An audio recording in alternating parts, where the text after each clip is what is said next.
up? What up? It's your boy DJ Naeem. I want to give a huge shout out. Going out to my Jersey boys, breaking down these UFC cards, baby. Let's go.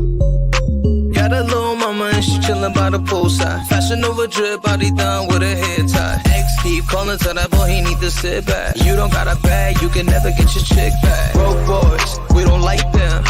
Bad, yeah, we pipe them. And I need some big money with some hype fans. Said I need some big money with some hype fans. Broke boys, we don't like them. Bad, yeah, we pipe them.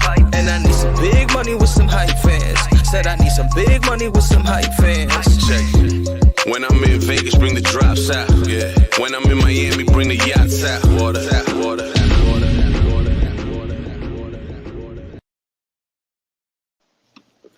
Welcome back, Jersey Boys Podcast. With me as always, Drew. What's up, Drew? What's up, my brother? How's everybody feeling?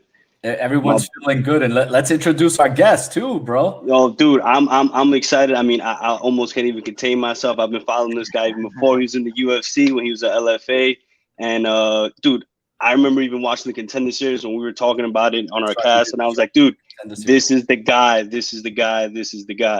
And here he is, UFC bantamweight. Let me just introduce him and stop talking S. Adrian Yanez, out of Metro Fight Club, out of the Houston area. My brother, it's a huge honor. How you doing tonight, man? Man, I'm doing great, man. Thank y'all for having me on, man. It's a pleasure. It's an honor, man. Thank y'all. Yeah, Thank you. And again, anybody tuning in right now wants to hear from you, Adrian. So let's get some questions out there. I'll start real quick. 27 years old. How did you get into fighting? At one point, did you realize you wanted to do this? Man, growing up, man, my dad was just an avid boxing fan, so we were ordering all the boxing pay-per-views. So, and also as a young kid, man, I've always loved like the Mortal Kombat games, and always loved like all of that Street Fighter stuff and the wrestling games and all that. So I was always into like something like combative. So, and then also at an early age, like around 6, 7, or 8, I joined karate, did a little bit of karate back in the day. Didn't really stick with it. I only did it for like about 2 years, and then after that, pretty much just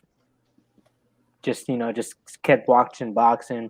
We were looking for a gym, but there was nothing around, really too much around us.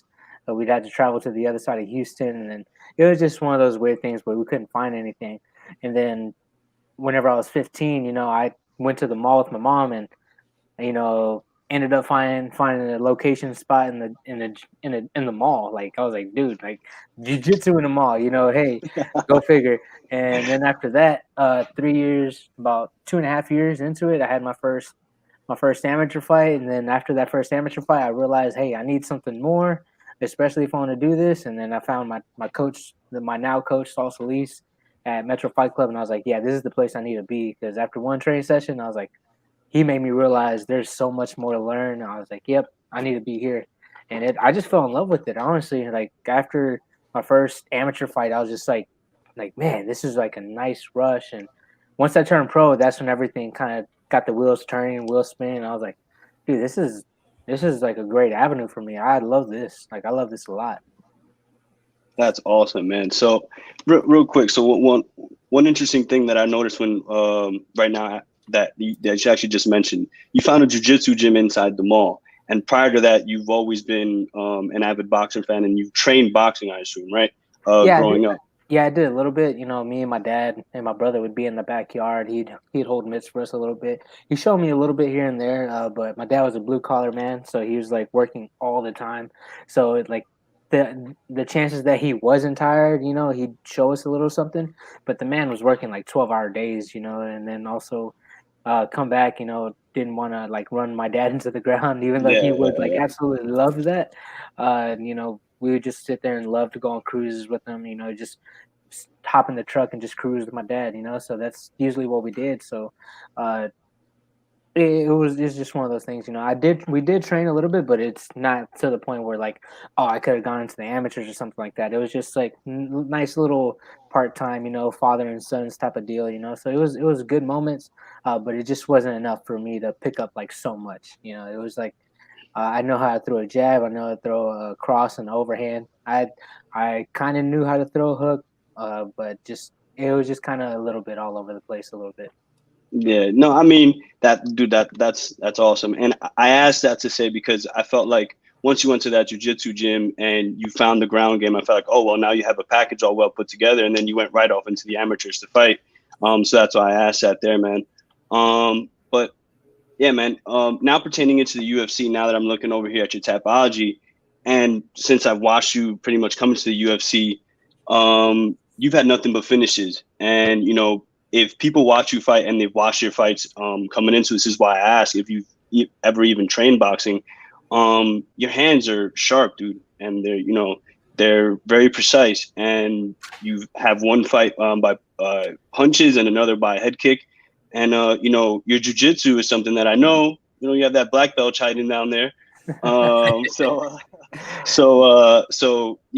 And me, I'm here on the show. You see my tag, Jiu-Jitsu Drew. I'm always going for the guy on the ground.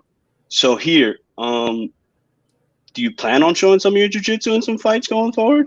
Man, it'd be nice. It'd be really nice too, man. But I kind of realized something is like, someone takes me down, I get back up, I see how much they exhausted to get that takedown.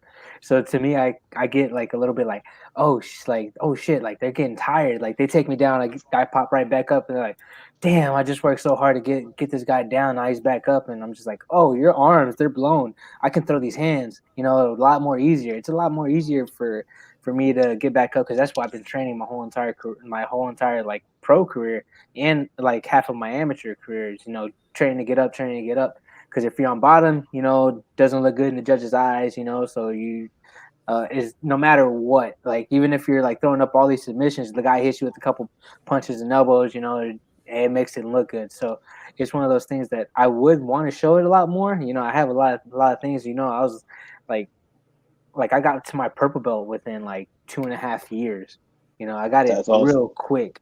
And then after that, I slowed down, started working more MMA. But now, like, it took me 4 years to get to my brown belt, and it took me like 4 more years to get my black belt. So I took my time, but I had already had my base, and then I just built it up. But honestly, I'm gonna kind of keep it a secret because I've been working a lot on a lot of my finishes. Once you get to that black belt status, you just start seeing submissions out of nowhere that you just go and you're just like, all right, cool. Like I've been getting a lot of darces, a lot of anacondas, head and arm chokes, triangles, man. I've just been seeing it all like a lot more easily and easier. Because I was talking to my coach, and my coach was like, hey, like, he's like, once you're a black belt, you're going to start seeing things that you like, it kind of opens up your mind. You're just like, oh, okay. But then he also says, but you still don't know shit.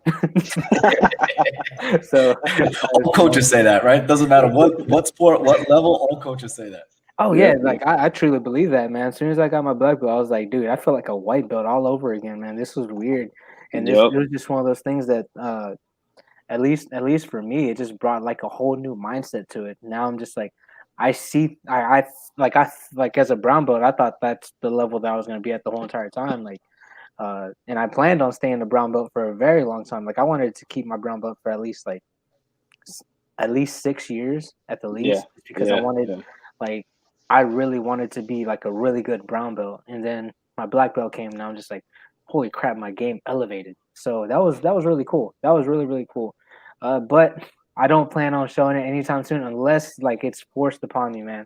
Like, oh, you know what? Like he took me down. He's trying to Khabib me. Now I'm just like, now I really got to show it off and start pulling off these tricks. The stuff. Keep it a little bit of keep it secretive until hey, secret's out.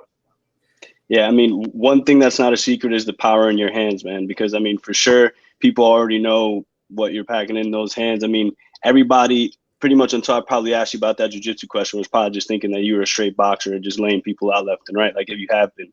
So, I mean, dude, more power to you, man. Also, one more thing, Gustavo Lopez, confirmed bout. It's March 20th. Have you begun training? How's training going? How's that going?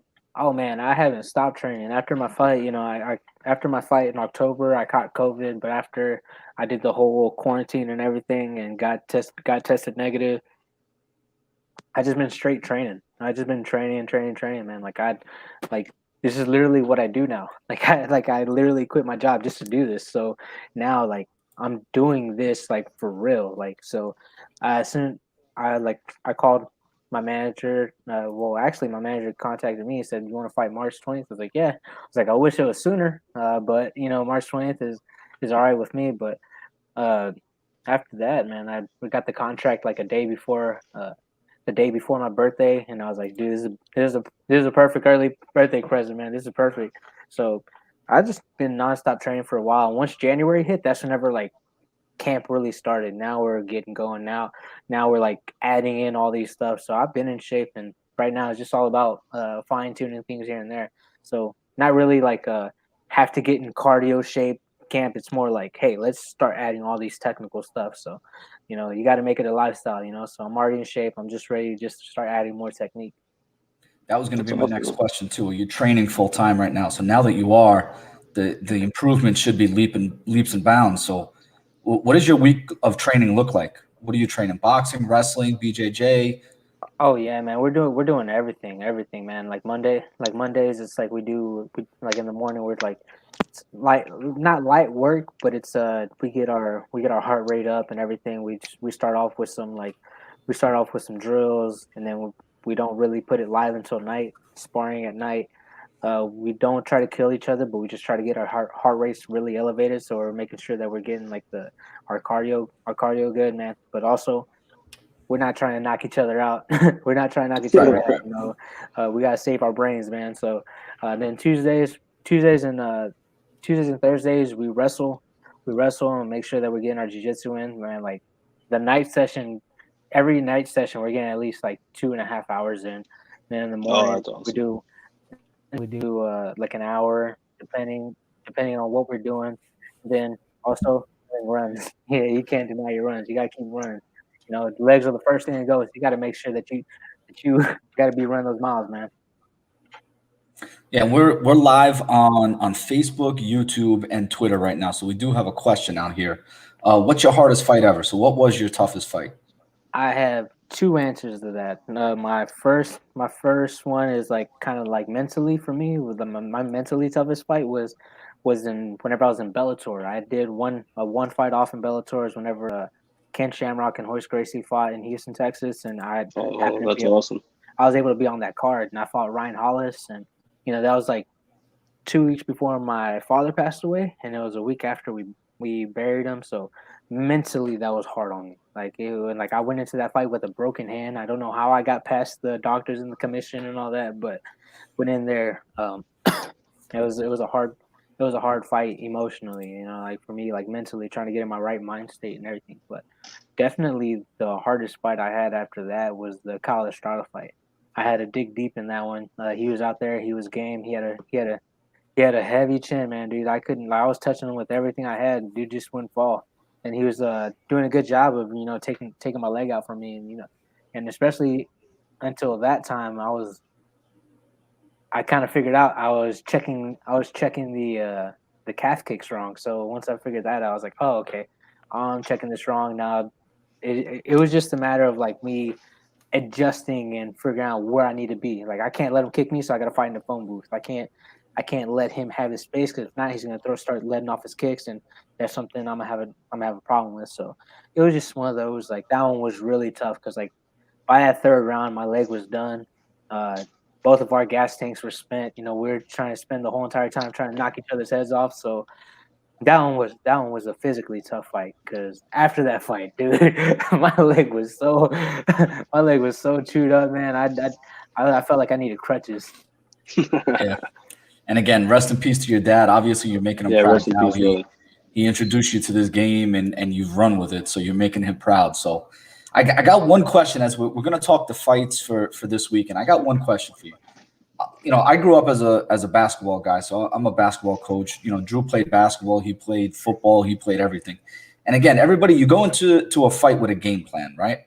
And there are so many fights on every card every week that you just look at the fight and you think the game plan should be, fighter A has a better ground game than fighter B. Fighter A should be going for that takedown. But all of a sudden, you keep hearing on the telecast, you hear from all these these announcers, and most of them, you know, you got DC, you got Felder, you got Dominic Cruz, you got all these guys that were fighters, right, that are announcing, and they're like, well, these guys, they fell in love with their hands. They fell in love with their hands. How much of that really goes into, you know, do you fight the game plan? Are these people going to fight the game plan? Do they just want to strike? Is it easier? And it is definitely one of those things. I've seen it. I've seen it time before, and I've seen it. I've been told that I've seen fighters do this, and I've seen what my coach has told me as well. You know, going back to like my coach, he's trained the likes of like Tito Ortiz and Rico Rodriguez back in the day. You know, back whenever they started being off in a skid. They fell in love with hitting pads too much. They got away from what really got them there. It was like Rigo Rodriguez, you know, world class black belt. You know, Right. world class black belt. Got in love, started falling in love with boxing. You know, he got the title, kind of fell in love with, you know, just being able to box and everything. And after that, you know, just ran away from him. And same thing with Tito Ortiz. You know, Tito Ortiz had to keep going back and forth. Like, man, I love hitting mitts. I love doing this, but you know what brought him to the dance was his wrestling and his ground and pound. You know, that's one big thing. And then nowadays, like you get away from it. Like honestly, I kind of feel like Daniel Cormier was one of those guys. You know, he spent so much time grinding. You know that once he started knocking people out, it was just one of those things. Like, dude, I got power in my hands. Why do I need to wrestle? Big Country, Roy Nelson, man, same thing. He has a really great jiu-jitsu, man, but he just fell in love with knocking people out and just stopped trying to take people down. So you see it all the time. You know, it's just one of those things. You can't run away from what brought you to the dance, because if you start straying away from that, you know, that's when you start kind of having a small little decline. Like especially with me, whenever I fought Miles, you know, like I was trying to do too many things. Like Right. I was trying to do too many things. I was like, oh, I fell in love with the footwork, and I fell in love switching stances. I was trying to go southpaw a little bit on him, and then like during camp, I was doing that. Like I was doing that, but at the same time, I didn't have enough time to drill that because I was working. I was working a full-time job, and then also, you know, like at night, like I was like trying to do so much in a little bit of a time, and it just wasn't at that time. You know, I wasn't able to do it and drill it enough. You know, so I got away from what I really should have done. You know, and that screwed me over. And then once after that fight, I kind of started staying in one more of a traditional base and started being in my orthodox stance. And you know, I really haven't switched since. But now that I have more time to adjust and like start drilling a little bit more both sides, you know, start working on my stuff, you know, also like my jiu-jitsu stuff, like also, you know, with my shots, placing my shots, start being more time oriented instead of trying to rush everything. I get to kind of slow back and just start working on a lot of fundamentals and, you know, just start working on my base. So it helps me out. So it kind of puts me in check whenever I see some that start happening to somebody else. And then also I can go back and just look like I did it myself. So Yeah. No, definitely. Let's get into this card. I'll throw this first fight to Drew. Drew and I were talking about it a little bit off air, but to be honest with you, I don't even know which way I'm going. So this is UFC Fight Night, Overeem versus Volkov. This will be Saturday night. It'll be ESPN. It's in Vegas, so we do have we're back to the small cage in Vegas. Diego Ferreira, this is the main card. Diego Ferreira and Beneil Dariush. Drew, I'm going to throw it to you. I'll give you some of the numbers real quick. Ferreira 17-2. He trains out of Fortis, very close to where Adrian is. Fortis is out of Houston, I believe. Beneil Dariush is 19-4-1. It's basically a pick'em, right? It's Diego's minus 125. Beneil is plus 100. So it's more or less a pick'em. Diego's a little bit older. You're looking at Dariush has a 1 inch height advantage. Diego has a 2 inch reach advantage. Both slick on the ground. You know, Diego's got that BJJ black belt. Benny probably has a better, maybe a little bit better striking. Although Diego is no chump in that respect. So Drew, what do you think here, bro? Well, to keep it short and sweet, just pretty much just to let people in on what we were talking about prior to the cast. I feel like Beneil here is going to be the more complete fighter. They have fought in the past. It was in 2014, so that was a while back. But if you saw that fight, which I happened to see earlier, I mean, Beneil just pretty much ran him off the card. He won by unanimous decision. He did pretty much whatever he wanted with him, took him down a whole bunch of times, grounded and pounded him, and just really brought the fight to him. Now, since then, obviously, fighters evolve. You have to evolve, or you're pretty much dead in this game. And now with age, which in this fight, Beneil has the advantage there. Diego has the experience, and I feel like his game has evolved. His striking got a little bit better, but I still don't see it being as good as it needs to beat Dariush. Beneil is on a 5-fight win streak, 5 finishes in his last couple fights, and he's literally on an absolute tear. And if you listen to him talk, I feel like part of that is because of his rejuvenation with his new program, which now he's working in a lot of PT, which I feel like personally is very, very important for fighters, especially in that profession, which you guys put your body through hell just training, getting to a fight. And it seems to be helping him, because if you see his performance, he's a lot lighter, he's a lot faster, and he has a lot more power out of nowhere, finishing everybody left and right. And if this fight gets to the ground, for me, it's exciting because they're both really, really good on the ground. So it's going to be really, really high class level shit going on here. But I feel like Beneil has the edge there, and only because he has the edge with the miles. He has the bigger gas tank here. Diego has to grind this fight out pretty much to get the dub. He has to keep it close. He doesn't want to get it at a distance because he's going to get picked off by Beneil a whole bunch of times. So for me, if I have to go anywhere here, it's probably have to be double chance. I know we're here with Bet US. I have a bunch of bets already in with them as well, which one of them is Beneil pretty much by decision. But if I have to go with FanDuel, I'd probably go with a double chance here, which is Beneil either by submission or points. And that's probably where I'm going to leave. And Benny's getting a reputation for having a little bit of a weak chin.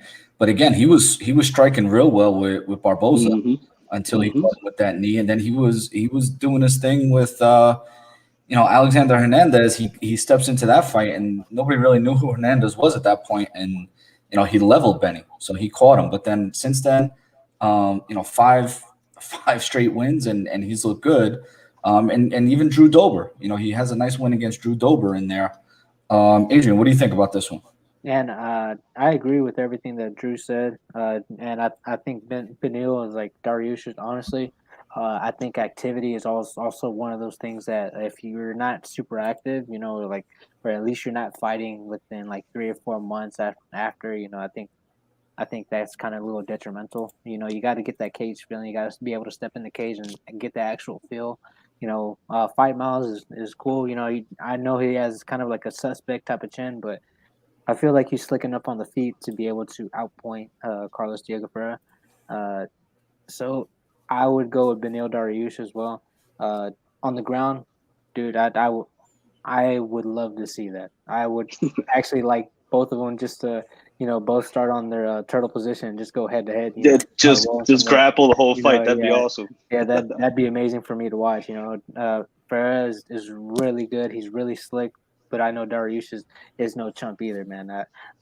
I'm actually really excited for that fight, just because I know Diego. I know he's training really hard.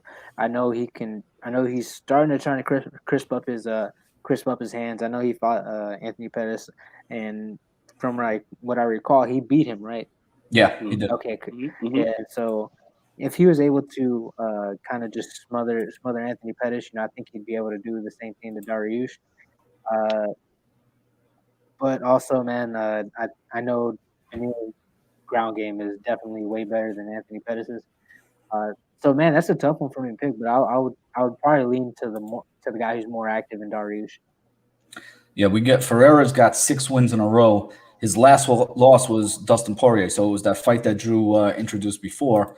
The first time he fought Benny, and then obviously he lost to Dustin, who obviously everybody saw 2 weeks ago. Outstanding fight, beating Conor McGregor. So he's coming off 6 wins in a row. So this is going to be a great fight. Adrian, I'm going to throw it right back to you. just because I really haven't seen much tape. This fight was introduced today, right? Cody Stamann and Askar. Yeah, and I don't really know him that well, but I believe he has fought in LFA. And this is your weight class, right? These are bantamweights here. So what do you think about these guys? I know Cody Stamann is really good, man. He's in definitely the. I know right here it says featherweight worldwide, but he's fought on the 130. I don't understand why Tapology does that, but he's been fighting at bantamweight for a good amount of time. And he's really good. I think he's definitely in the top 25. Top 20 in the UFC bantamweight division. Askar, man, from what I've seen from him, he has slick boxing. He has good hands. I wouldn't be surprised if he catches Cody Stamann, but on a week's notice, because I know Cody Stamann was already training for a fight to be on this card anyways. Right. I just think within a week's notice, I think that does a lot. I think, I don't think that was like unless Askar was already training for a fight. I don't see how well that can go for him. A lot of times, short notice call guys, it's either one way. It's either they get the knockout really quickly, or they get knocked out really quickly, or it's a super decisive decision with the guy who's been training the whole entire time. So I wouldn't really bet against Cody Stamann on this one. Yeah, Drew, what do you think, bro? I have to agree with Adrian here, because essentially Askar, if you look at his fights, he's a rangy fighter. He has really good hands. He's really slick, but in the same breath, he's also very hittable. So with a guy like Cody Stamann, who's very durable, who pretty much, the dude's a stud. Pretty much, if you look at him fight, he's gonna grind you. He's gonna take you to the ground. He's just gonna make it a fight that's just miserable for you. And I feel like, because of the week's notice, because of the UFC debut, that's going to take part in this. And who knows if he's going to have nerves coming into this far, Askar? Because think about it. He has nothing to lose. He's coming into the UFC on a week's notice, fighting a guy who with a name. If he loses, whatever, you're supposed to lose, right? And if he wins, he makes a big name for himself. But Cody Stamann here, he also has it on him to not lose. You're in the UFC, you're trying to make a point for yourself. So if here, it's almost like, are they serving him up to Cody, or it is Cody? I feel like needs to get a win here and make it spectacular, whatever. Because everybody knows what Cody's gonna do. Cody's gonna wrestle you. Cody's gonna take you to the ground, and Cody's just gonna make it miserable for you. It's an easy decision for me. I feel like Cody wins by decision. That's literally where I would lean, just like that. Askar does have the puncher's chance, but not in the disrespectful way by saying that's the only way he can win. It's just his hands are really sharp, and that's the way that he would win if he did win, probably knocking him out. Because trying to take this to decision, I don't see Askar ever trying to do that. But yeah, Steve, what do you think?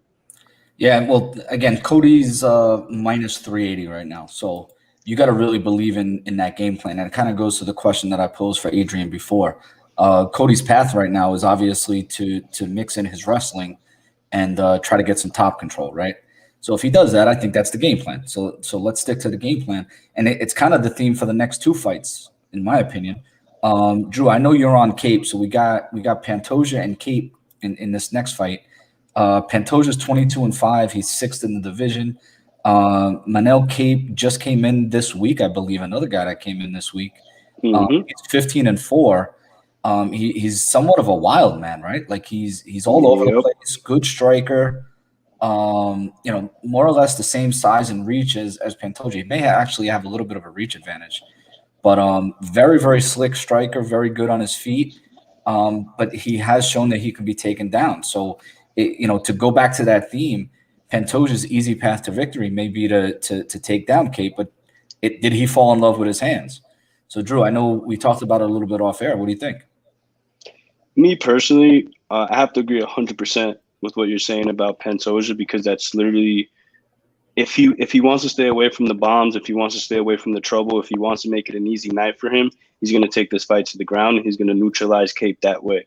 Because a guy like Manel Cape is is pretty much like a hybrid of what you see now in the UFC. You know, like we always refer to it on the show as like the Yoel Romero effect, essentially, where fighters come in here, these explosive fighters where they fight at range and then they'll explode, hit you with 3-4 punches, a right hook, uppercut, something, and you're on the ground blasted. And that's what Manel Kape is. But Manel Kape, the difference is the guy can really wrestle. He's another guy who low key, you know, he has hands, and that's the path he takes because he's a wild man. He'll just rush you. He'll literally just drown you and ground and pound the second you hit the ground. He's gone 5 rounds with one of the top fighters, I believe, in Ryzen. I forget his name. I probably can't even pronounce it, to be completely honest with you. But yeah, dude, the guy's got it. And one thing and the reason why I'm going for Kape in this fight, the reason why I feel like he's like a steal in this fight because he's the underdog here, is because of what I just mentioned. The man can wrestle. And a lot of times, Manel Kape, he didn't really show it a lot in the Ryzen fights that I watched because a lot of the times he was just knocking dudes left and right and just mauling them. But when he wants to, he can take the fight to the ground. I mean, the dude wore wrestling shoes to most of his fights. And that doesn't really say much, but he has a pedigree. And Pantoja can take this to the ground. He has slick jiu-jitsu, but I feel like if he does finish this, it'll be because Manel Kape takes like a weird shot, gets in trouble, puts his head in the wrong place, and then gets guillotined or something like that. But on the ground, I mean, Manel Kape is a freak. And I don't mean to say that he's better than Pantoja. I mean to say, like, I feel like he can do whatever he wants. If he wants to stand up, he's going to stand up. He's just that athletic. So, you know, if you want to steal this, I feel like you can go a couple ways. Manel Kape with a nice prop to win by KO, KO TKO, or KO TKO and double chance. So KO TKO or by points, because I don't see him subbing Pantoja. So that's just my lean. All right, Adrian, it's on you to break the tie here, brother. We got Mr. Personality, Manel Kape, and then we got Pantoja, who, in my opinion, has a big ground advantage, but Drew's talking about Kape's wrestling. So what do you think here? Man, it's definitely one of those things that come again, like the how can I say it? It's like if it's still the week of, like if it was just like last minute add-on from Manel Kape, then honestly, I go back to Alexander Pantoja. You know, it's like every single time like I've gotten a short notice fight, you know, I've like finished the guy. You know, so I'm just going off of my personal experience. Anytime someone has stepped in, you know, on a week's notice or a short notice, you know, kind of just did what I did, you know, knocked him out, and then, but also rise to the occasion, basically. Yeah, like, and then honestly, Manel Kape, I was just looking at his record, and I see he has a lot of KOs, and he's kind of that guy, you know, that to me, that like if you're gonna bet on anybody knocking him out in the first round, you know, kind of has that power. Yeah, he beat up Takeya Mizuzaki. That guy fought in the UFC. Yeah, like that guy's a stud.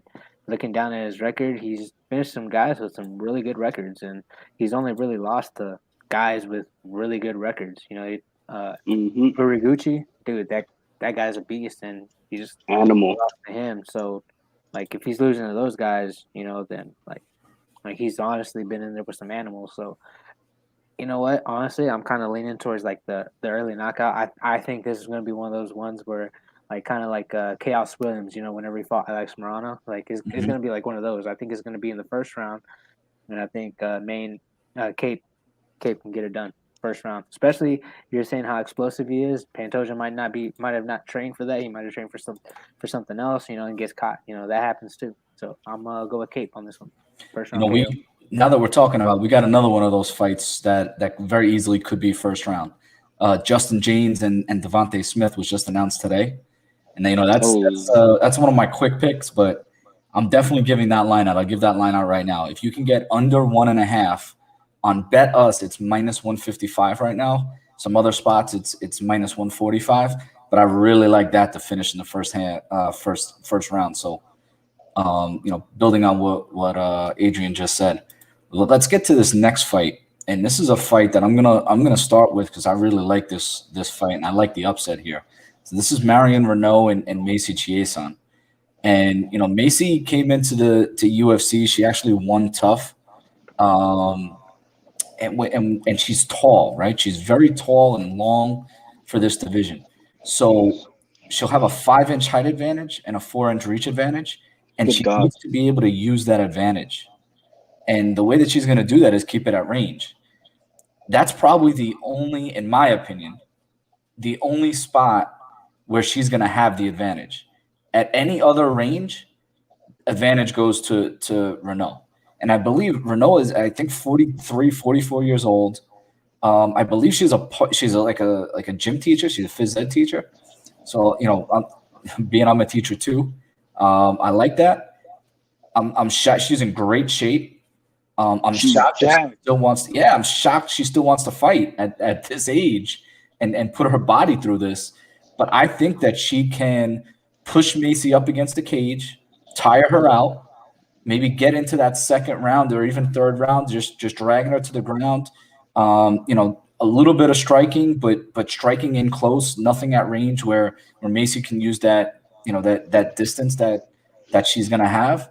I know Macy's going to be prepared. She works out of Fortis, just like Diego Ferreira does. So Coach Saif is going to have them her on point. But I really like Marion here, and you're getting her at like plus 170. I think it's a great fight, man. Adrian, what do you think about this one? And then we'll go to Drew last in this. Marion Renault and Macy Chiasson. Man, that is a tough one for me because I know getting in close and trying to do that exchange. I guess look, and those guys at Forest, man, they're grinders. They'll go out there and grind it out, and then also too they got people like they got Miles Johns, they got a Fernie Garcia, they got a JP Bays, they got those type of guys out there, and they got those guys in the gym. Also, Steven Ocho Peterson, dude, all those guys are legit, and they have good ground game, they have good wrestling defense as well. So it's just one of those things that when you're surrounded by people who are like that and have a grind type of mentality, I think that you get that around the gym. You get those people that are going to be like-minded. So I know just from personal experience, they're real tough. They're real tough, and then they won't stop. So, and it's kind of hard for me to pick against Macy Chiasson right now. But she does also have she's also 5'11", has a 72 reach, and then that to me is just that gives me all more leniency to more lean on her because that range too. Those long limbs as well. They give you leverage, and when it comes to jiu-jitsu, leverage is almost everything. So I am leaning towards Macy, but dude, also too, I see that Marianne's Renault, she's on a 3-fight losing streak, so that also kind of plays into my mind why I'm going to choose Macy. I think this one is it's going to be a tough one, but I think Macy gets it done. I think she gets a 3-round decision because she's out there. She's working with grinders, man, all the time. So to me, I take Macy on this one. And Drew, I'll throw it to you. You got to break the tie this time. Macy's minus 220 on Bet Us, and Marion is plus 175. What do you think here, bro? Well, here I feel like, I mean, before Adrian spoke, I was pretty dead set, but then listening to talk about Macy and who she's training with, and Forrest and all that, and everything like that, that made it a little bit harder. But I'll just go with what I was going to say originally. So for me, originally, the steal of the night is going to be Marion here. Marion is on a 3-fight losing streak. That's understandable, but I feel like that's the reason why she's so motivated. That's the reason why she's still fighting. That's the reason why she still wants to keep pushing. Because if you are going to hang up the gloves, you don't want to do it on an L. You know what I'm saying? And if anything, she is in shape. She's in amazing shape. She's jacked. And here she doesn't have the advantage in height or reach at all. But what she does have the advantage is on the ground. And a couple of things that I did see with Macy, although Macy can handle herself pretty much everywhere, Macy does tend to give up her back in a couple of situations on the ground. And that tends to happen with longer fighters because they overcommit on the strike or they overcommit on the ground trying to, transition or something like that. Where Marion, if she gets a hold of anything on the ground or gets in a better place and beats Macy to the punch and all the transitions, I feel like Marion's gonna have a good night because Marion knows one thing. In this fight, she's 5'6". I'm 5'6". I'm a short fighter, and any short fighter with zero reach is gonna tell you you got to get in there and you got to take one to give one, right? So Marion knows that, and she's durable. I mean, she's 43 years old and she's never been finished. She's literally made out of stone. It feels like, right? And in this fight, I don't feel like she's gonna get finished here, not by Macy anyway. Because this fight's going to be fought in a phone booth. I feel like Marion's going to have to, her path of victory is going to have to be making it ugly. She's going to have to grind this out. She's going to have to try to get Macy to the ground. If she gets Macy to the ground, she keeps Macy on the ground, I don't see how she loses. But the other thing here that we have to take a look at is the age difference. She is 43. Macy is 29. Macy has, she could be moving better. She will be moving better because of that aspect there. And she has the reach. I can talk about everything and I can talk about the path of victory for Marion, but the reach can never be neglected. If Macy uses it correctly and she keeps Marion at a distance, then she could point fight her way to a dub. But I don't see her knocking Marion out just because of how durable Marion is. This could be either a flash knockout or just a very boring fight. And I mean that in the most respectful way. It's just going to be a grindable. It's just going to be a fight where it's grinded out. Yeah, I think with Macy, we need to see improvements from what she showed against Lena Landsberg. If you go back to that Lena Landsberg fight that she lost, if she hasn't made improvements from that fight, I really do favor Marion Renault. Now, if she's made improvements, then she should be able to win this fight on the cards because, as Drew just said, yeah, she's never been finished, but she's gonna have to grind it. And as Adrian said, there's a lot of grinders at that gym, so it kind of rubs off on people. This next fight, again, Adrian, I'm going to throw it to you first because these are you got a bantamweight legend, although he's only fought in the weight class, I guess 2 or 3 times, and Corey Sandhagen, who, if he didn't have the sub loss, he very well could be fighting for a championship right now. So you got Frankie Edgar and Corey Sandhagen, and Frankie Edgar's from Jersey. He actually have a pair of gloves signed by Frankie. He's a Jersey legend. This is a big line, though. Sandhagen's like, depending on where you look, minus 380, minus 400. He's going to have a height advantage. So, again, we're talking about a 5-inch height advantage, a 2-inch reach advantage. Now, again, when it comes to Frankie Edgar, everybody has a height advantage on Frankie Edgar, and most people have a reach advantage on Frankie Edgar. But if you go back to Frankie's last fight and you look at, the boxing that he was able to put on Pedro Munoz, him and Munoz went at it. Munoz went after his legs and kind of took away the takedown. But by the same token, when he was able to get in close, Munoz was throwing 1-1-1-2, trying to get a big punch off, trying to knock Frankie out. And Frankie's following up with 2, 3, 4 shots in combination. Can he get into that range here with Sandhagen? That's going to be the fight.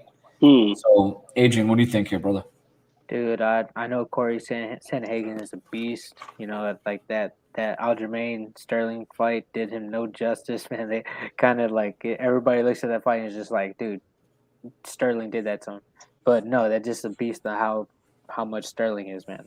Yeah, dude, I remember whenever they first came out with this fight, Corey Sandhagen versus Frankie Edgar. I know that they had it set a while back ago.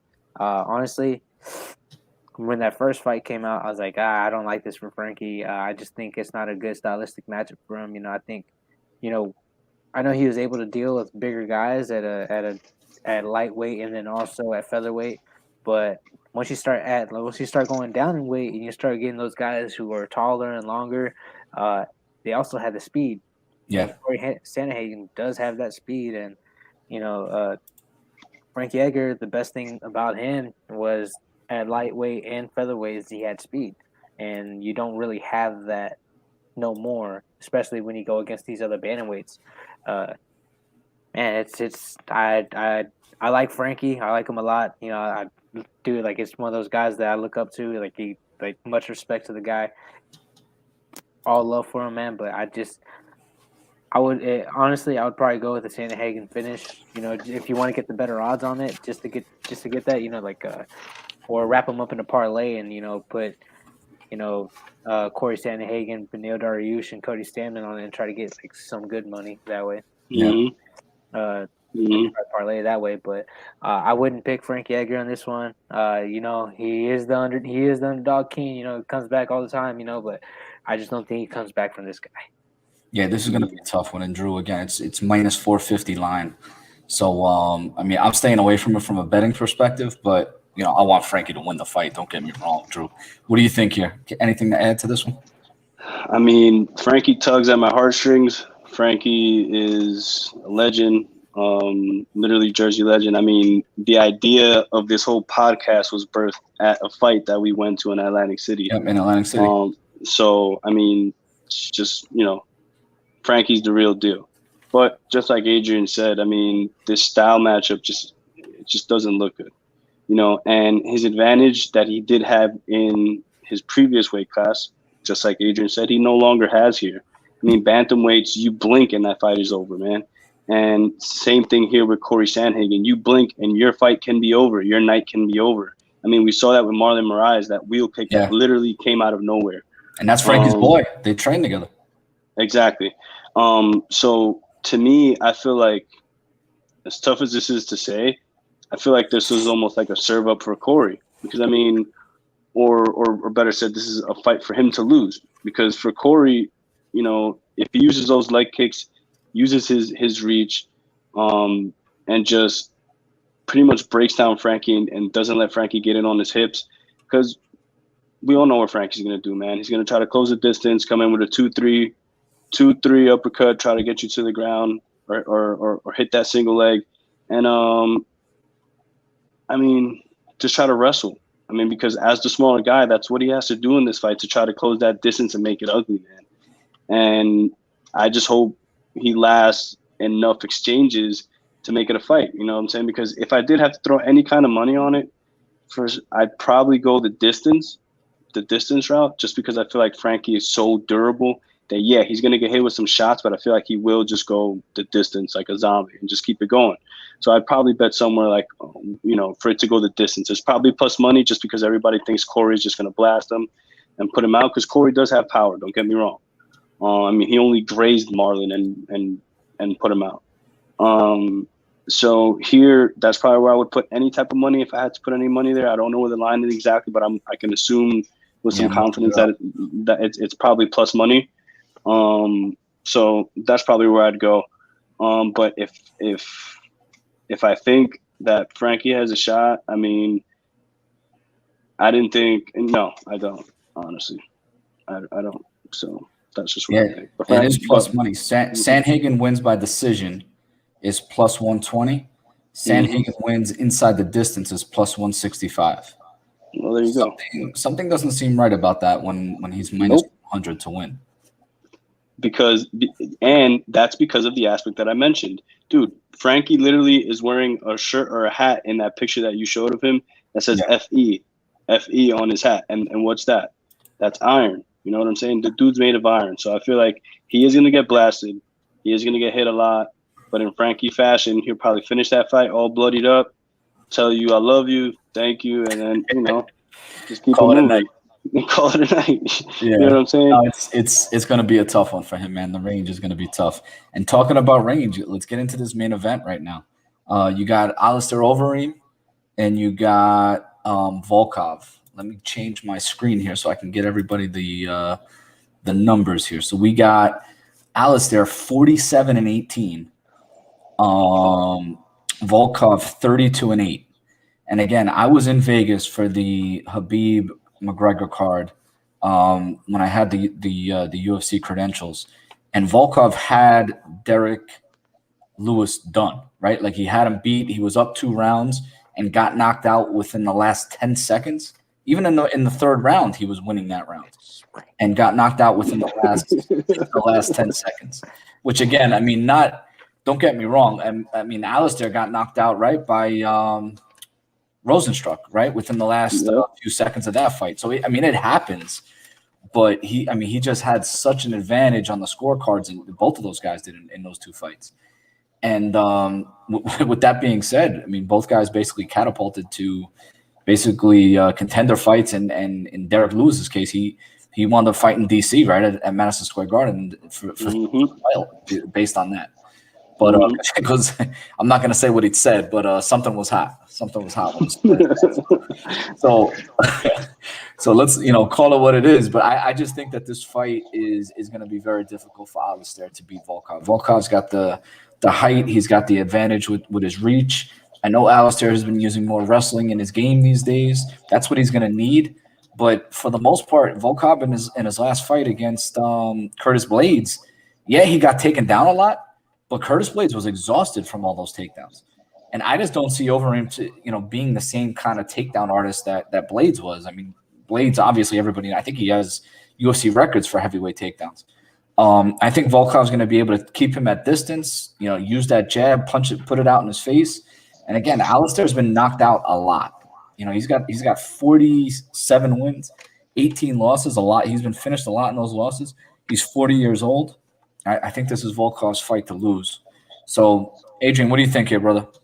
Man, I love Alistair Overeem, man. He's just the Reem, man. That's the guy you just remember from back in the day, seeing his fights in Pride, and then also whenever he first transitioned over into the UFC, how like just a monster he was, Yeah. Supplements and that.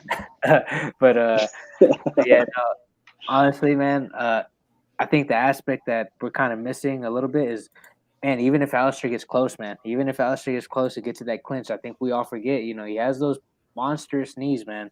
And especially with a guy like Alexander Volkov, you got a guy who has really good range. And just like Drew said before, where the smaller fighter, what does he have to do? He had to get inside.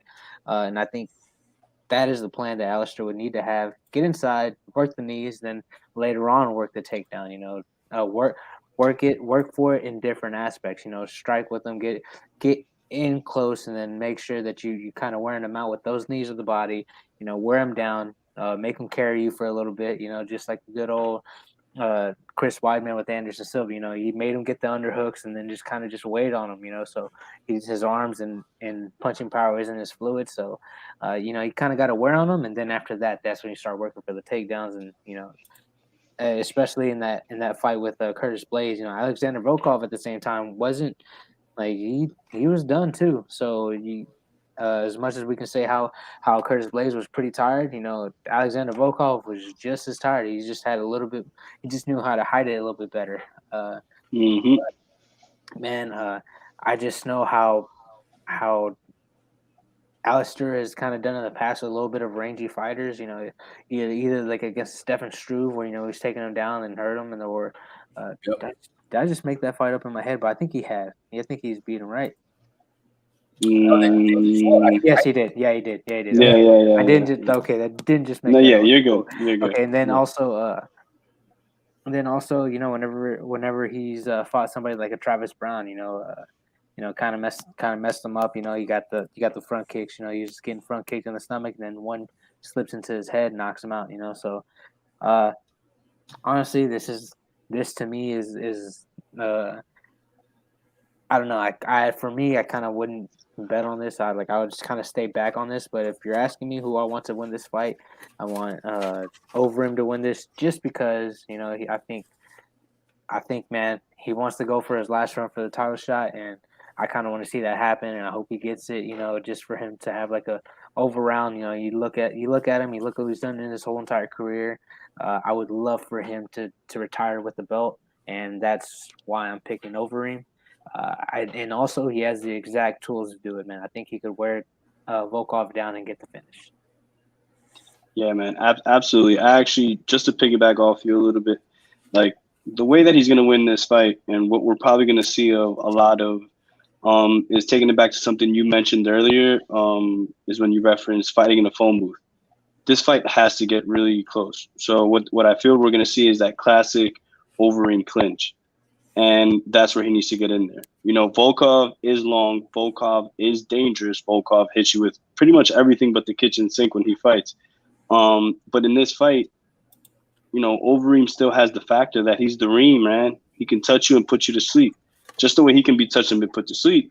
But in this case, if he keeps out of the way of that range, out of the way of Volkov's kicks, Volkov has some nasty kicks. I mean, he won his ass by a teep kick, it felt like, to the solar plexus. That was dirty. I don't feel like he's going to do that to Overeem here with this fight. If anything, I wouldn't be surprised if you even saw Volkov trying to, like, really get this up against the cage and then fall into the clinch, something like that, and then probably catch a couple knees to the body, get blasted in the body with some body shots, because Reem is literally going to have to break this guy down. I don't see it getting to the ground early because, we don't really see Alistair submitting everybody and with amazing jiu-jitsu, but if he does get it to the ground, it's always going to be for ground and pound. Both guys are very durable. The fanboy would say pick Reem just because it's Reem. But I also want to pick Reem just because I feel like he's going to have the right path and he's going to execute on his strategy. And that's going to be on getting in close. And also at plus 155, I thought fighting Volkov, it was going to be a bigger number. I thought it was going to be like plus 200, plus 250, something like that. And it's only plus 155. So to me, that says something that he really has a shot in this fight. And if he just performs and he stays out of the way of a couple bombs, I feel like Overeem keeps that train going for that belt, man. And it keeps on grooving. Yeah, we're just inside an hour here, so we're gonna call it quits. I'll give the one bet that I do like in this fight, though. I do like over 2.5 rounds. You can get it at like minus 130, I believe, on that main event. Drew, I'll give you a couple quick picks, and if you guys want to talk about anything else, I'm gonna put out a three fight betting package or a 3-bet package later this week. Marion Renault may be on it. I do like the double chance on Marion Renault. Pantoja may be on it. I do like Pantoja, even though you guys are kind of 50-50, a little iffy on that. I'm probably going to throw out a Mike Rodriguez and Carla Rosa parlay. I do like that as a parlay. And that James Smith under 1.5 rounds, minus 155, that's definitely going to be on my bet package. You got any quick picks, Drew? Yes. I have 3-pick parlay for you. So I have OD Osborne going up against Dennis Bondar. OD moving down in weights actually for this fight. I feel like it's actually going to serve him right because I feel like he was fighting up almost in his weight. He looked good at lightweight, but at bantamweight, I feel like he's going to be a lot sharper, a lot better. And I feel like he's just going to just outright beat Dennis. So that'll be my first leg. Then my second leg in that parlay is going to be Renault, just like I mentioned earlier. I feel like she steals this, and it's going to be a nice little dub for her by decision. And then my last but not least would have to be Alistair Overeem at plus 155. I just feel like with the way that everything's been going, for the Reem, I feel like he gets it done here against Alexander Volkov. Alexander's always dangerous, but that's just my nice little 3-pick, nice little parlay. If you don't know Adrian, I love parlays. It's my favorite thing to do. He's captain. Yeah. So yeah. So that's just where I lean there. A couple straight bets that I wouldn't even put in a parlay, whatever, just because I feel like they're so confident. I'm probably going to put a nice little coin on them. Would probably be Manel Cape. I feel like he's a nice underdog that you could put a nice little couple units on that, make some money back. And yeah, man, that's really how I feel. Real quick, Adrian, thank you for coming on with us tonight, man. It's been an honor. It's been a pleasure, dude. You didn't have to, and you did. And again, rest in peace to your pops, bro. God bless. I know he'd be proud of you.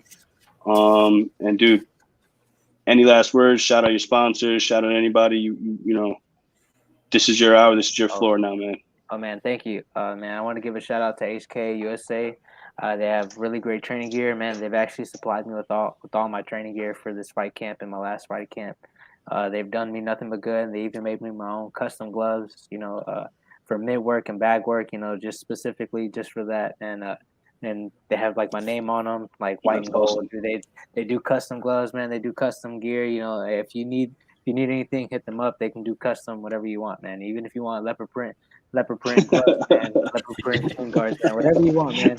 All day, every day, man. Gator skin if you need to. And so big shout out to them, man. They've been very helpful, and then also shout out to everybody who's cheered me on, man. Honestly, it's just been one of those things that I go back into my comments or go back into private messages that I haven't gotten, and like a lot of people just like saying thank you, you know, just like your story inspired me, you know, like I didn't expect any of that, like honestly, like that was one of those things like for me like was really cool. And you know, I just want to say like if I haven't responded, you know, I just want to say like thank you, you know, like that makes me feel better. That also gives me motivation to keep doing what I'm doing, you know.